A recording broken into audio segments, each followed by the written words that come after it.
Yeah. So some images will appear here. You have to guess the country from which it came. Okay? Where does shampoo come from, guys? Which country? Just shout. It's an open ground. Come on. It came from Britain. Okay. Okay. I see a lot of colonizers here. And this one? Oh, yeah. But where does bathrobe come from?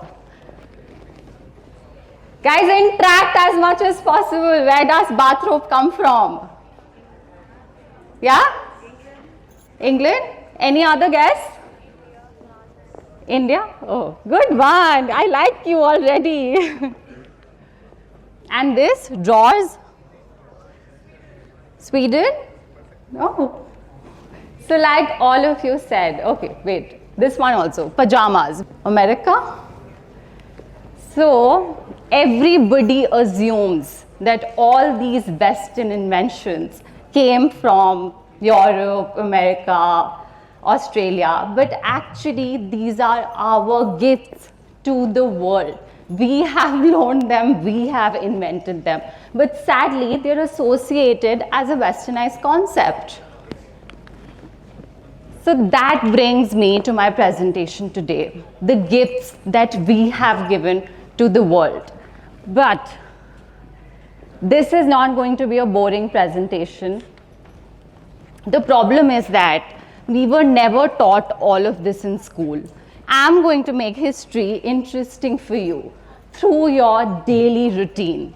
We are not going to learn history through the history books, but through something which is very ordinary for you, your daily routine.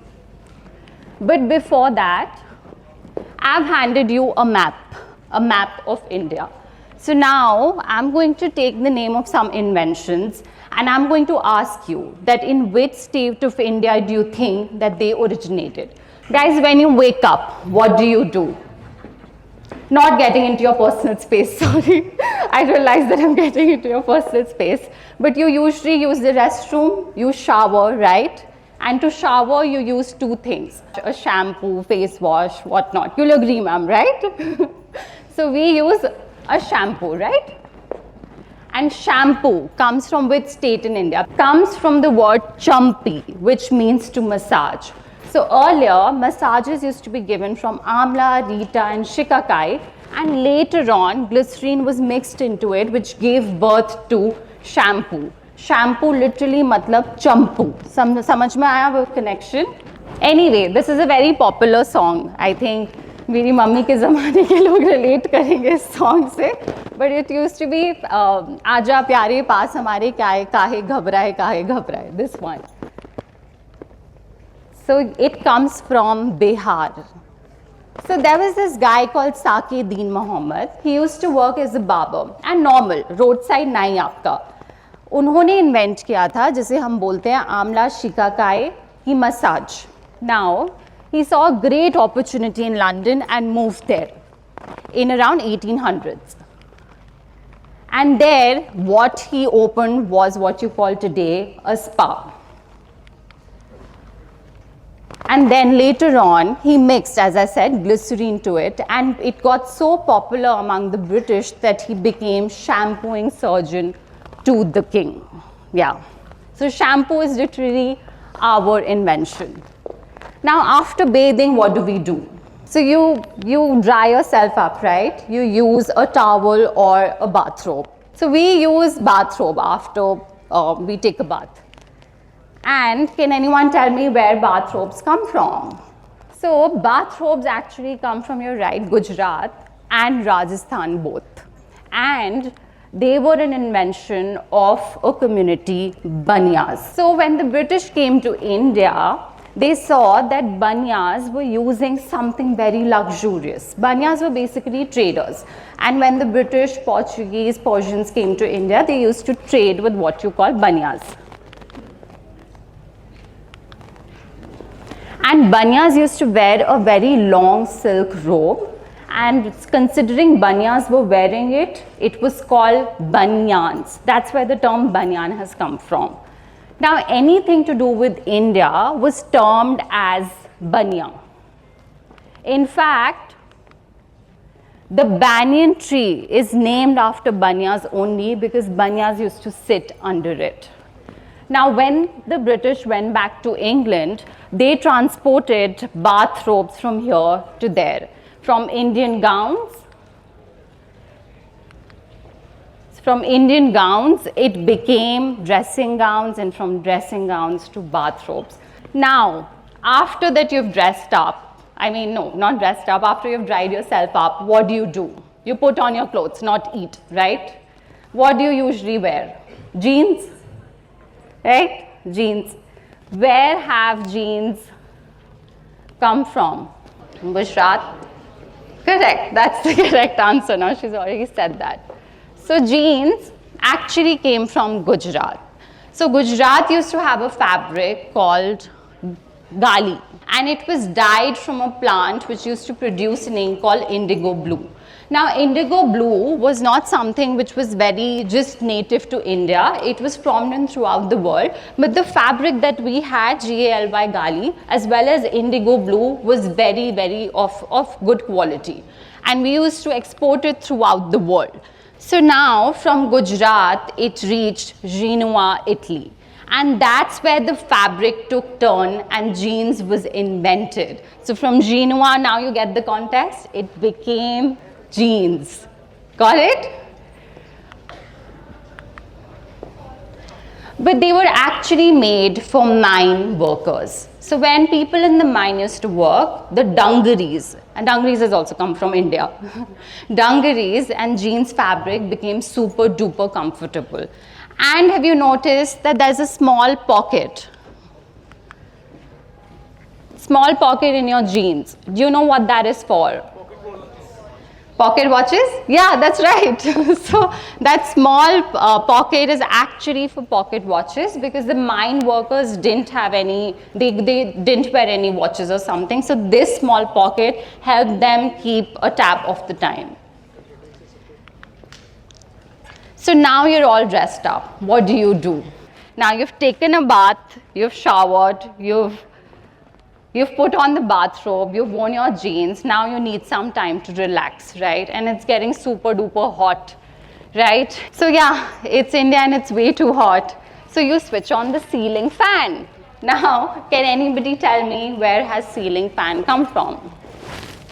Yeah?